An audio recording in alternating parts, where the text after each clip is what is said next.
Hey, and welcome to Star Wars 101. In this video, we're going to be talking about Darth Nihilus. If you guys enjoy this video, then make sure to hit the like button, hit the subscribe button, and leave a comment down below telling us what you think of this Sith. And with all that said, let's dive in.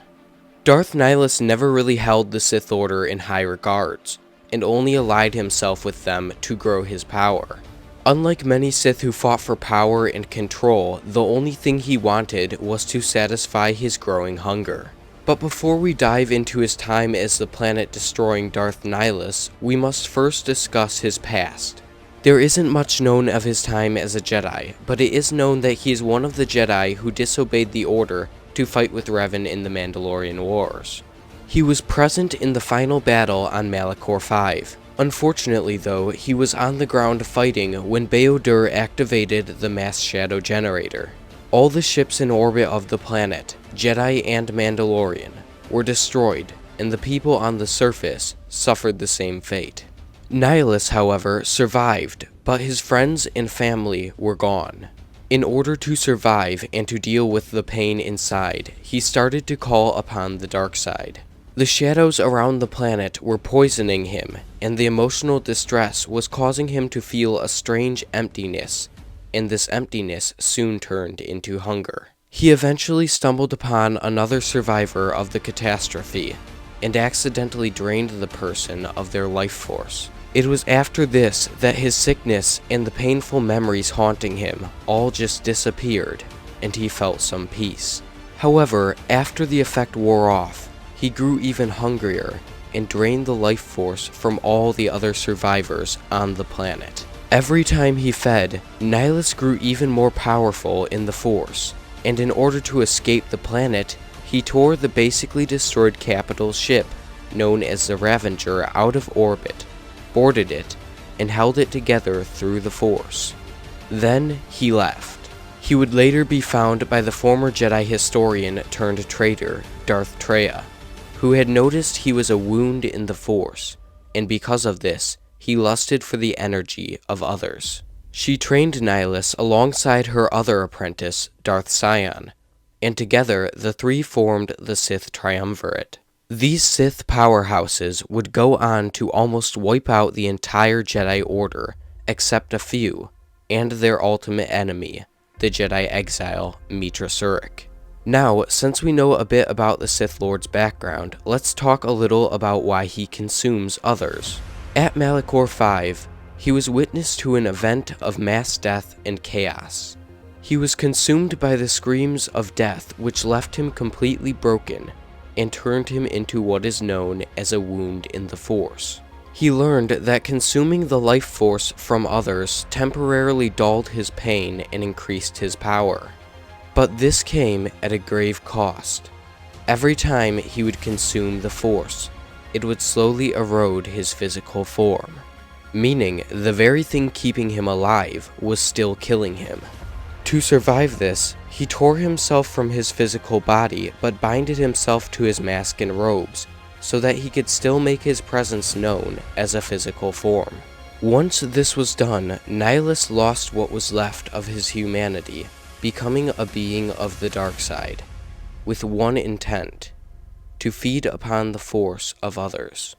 After the Jedi, Nihilus would consume the Sith, and then the galaxy, until nothing was left.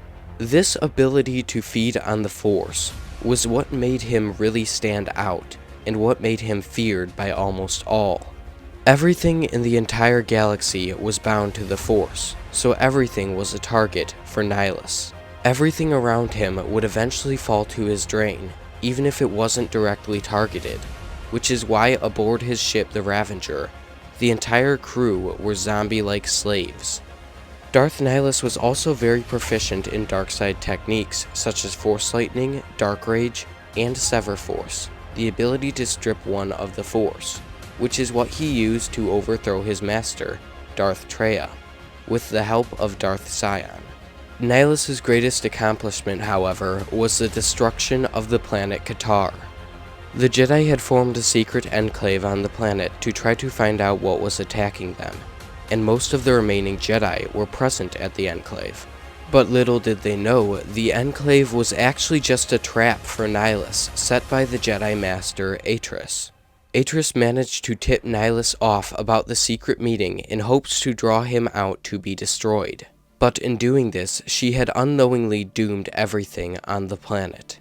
Nihilus arrived in the Ravager, and as he stood upon the bridge looking down at Katarr, he spoke, and as he spoke, every living thing on the planet was drained and destroyed by his hunger. Once he finished draining the planet, he then walked upon the desolate world and found a single woman who survived his attack. Somewhere inside of him, he felt pity for the girl and took her on as his apprentice, creating a force bond with her. Now, we definitely know what happens when Nihilus can drain the force, but what happens when he is unable to? On board the Ravager during his last battle, in which he was confronted by fellow wound in the force, Meetra Surik, Nihilus gave in to his hunger for the force and it was slowly consuming him, whereas Meetra Surik had deafened herself from the force to keep herself alive. Meetra Surik was in essence the complete opposite of Nihilus. His first thought was to drain her, but this wasn't possible, so they dueled. It was thanks to his apprentice Visas Mar, which had joined with Meetra Surik, that the exile could strike down Nihilus. She severely hurt him by cutting the link between them. That, along with his failed attempt to drain Meetra Surik, was enough to weaken him to the point to where he could be defeated. Although he was finally vanquished, his spirit was still connected to his mask and robes, but he was never again powerful enough to take full form. Later, the remnants of his armor were placed in a tomb on Korriban. So that's it for this video. I hope you guys enjoyed. If you did, then make sure to hit the like button, hit the subscribe button, and leave a comment down below telling me what you think of Darth Nihilus. I think he's a really cool character with an interesting backstory, and I really enjoyed the parts he was in KOTOR 2. But again, let me know what you think in the comments down below, and have a great day.